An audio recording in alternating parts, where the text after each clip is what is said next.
வணக்கம் நண்பர்களே. ஒரு ஊரில் ஒரு ஆணும் பெண்ணும் காதலித்து வந்தனர். இருவரும் உயிருக்குயிராய் காதலித்து வந்தனர். காதலிக்கும் தருவாயில் அந்த காதலி காதலனிடம் சொல்லும் வார்த்தை, என் இதயம் உன்னிடத்தில்தான் உள்ளது, என் இதயம் உன்னிடத்தில்தான் உள்ளது. காலம் சென்றது. அந்த காதலியின் வீட்டில் மாப்பிள்ளை பார்த்தனர். நல்ல வசதியான பணக்கார மாப்பிள்ளையை பார்த்தனர். பெண்ணை முதலில் கட்டாயப்படுத்தி பிறகு மனம் மாற்றி அவள் சம்மதத்தை பெற்றுவிட்டனர். கல்யாணம் நிச்சயமானது. அந்த காதலி காதலனுக்கு ஃபோன் செய்தாள். ப்ளீஸ் என்னை மறந்துடு, எனக்கு கல்யாணம் நிச்சயமாகிடுச்சு, ப்ளீஸ் என்னை மறந்துடு என்று சொல்லிவிட்டு ஃபோனை கட் செய்துவிட்டு ஃபோனையும் சுவிட்ச் ஆஃபும் செய்துவிட்டாள். கல்யாணம் நாள் நெருங்கிவிட்டது. காதலி வீட்டில் கல்யாண வேலை அரங்கேறியது. காதலி முகத்தில் காதலின் சோகம் மறைந்து அங்கே கல்யாண நாள் நெருங்க நெருங்க காதலி காதலையும் காதலனையும் மறந்தாள். இங்கே அந்த காதலன் காதலை மறக்கவும் முடியாமல் காதலியை வெறுக்கவும் முடியாமல் தினம் தினம் அவளை எண்ணி எண்ணி உருகினான், வலியில் துடித்தான். அந்த காதலி அவளிடம் சொன்ன வார்த்தை, என் இதயம் உன்னிடத்தில்தான் உள்ளது, என் இதயம் உன்னிடத்தில்தான் உள்ளது என்ற வார்த்தையின் ஞாபகங்கள் அவனை உயிரோடு கொன்றது. அங்கே கல்யாணம் மிகவும் சிறப்பாக நடைபெற்றது. அந்த காதலிக்கு சாரி அந்த மணப்பெண்ணுக்கு ஏகப்பட்ட வாழ்த்துக்கள், ஏகப்பட்ட பரிசுகள் வந்த வண்ணம் இருந்தன. அப்பரிசுகளில் ஒரு பரிசு அவள் சந்தோஷத்தை சேதப்படுத்தியது. ஆம், அப்பரிசு அவள் காதலன் கையெழுத்திடப்பட்ட பரிசு. ரிசப்ஷன் முடியும் வரை காத்திருந்தாள். முடிந்தவுடன் தன் காதலன் அனுப்பிய பரிசை தேடினாள்.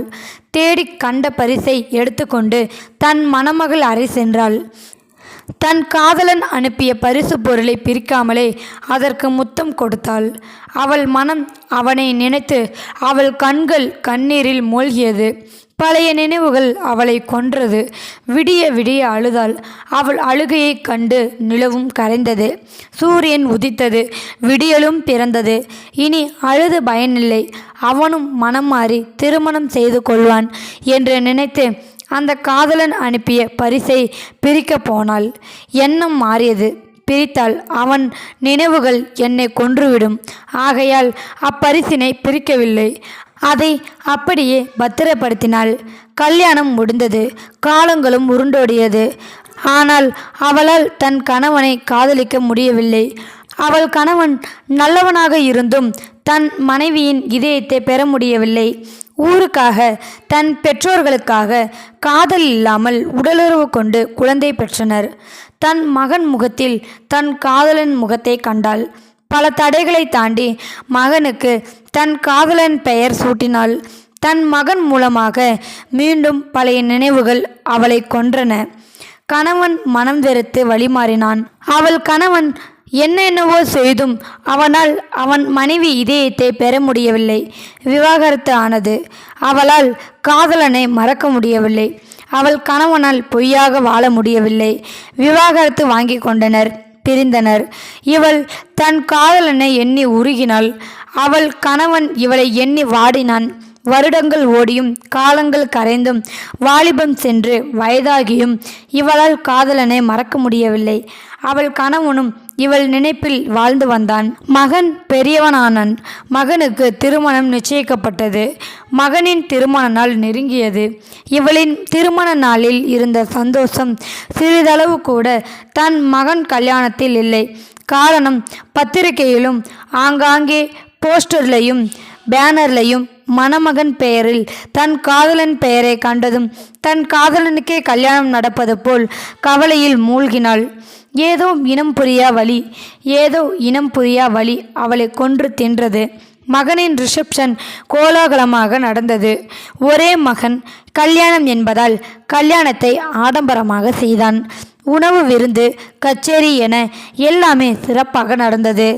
அனைவரும் சந்தோஷத்தில் மூழ்கினர், மூவரை தவிர. ஆம், அந்த காதலி தன் காதலினை எண்ணி வாடினாள். அவள் கணவன் இன்னும் தன் மனைவியின் இதயத்தை பெற முடியவில்லையே என்று வருந்தினான்.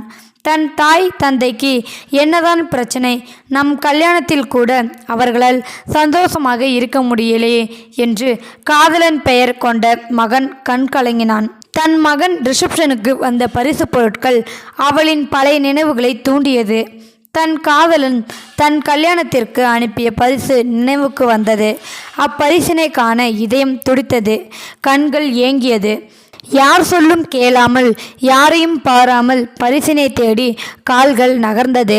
மண்டபத்தை விட்டு வெளியேறினாள்.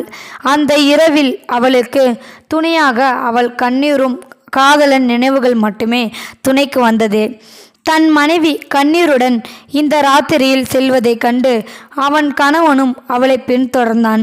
செல்லும் வழியெல்லாம் தன் காதலன் முகமே தென்பட்டது. கால்கள் தெறிக்க ஓடி தன் வீட்டினை அடைந்தாள். அவள் கணவனும் வந்தடைந்தான்.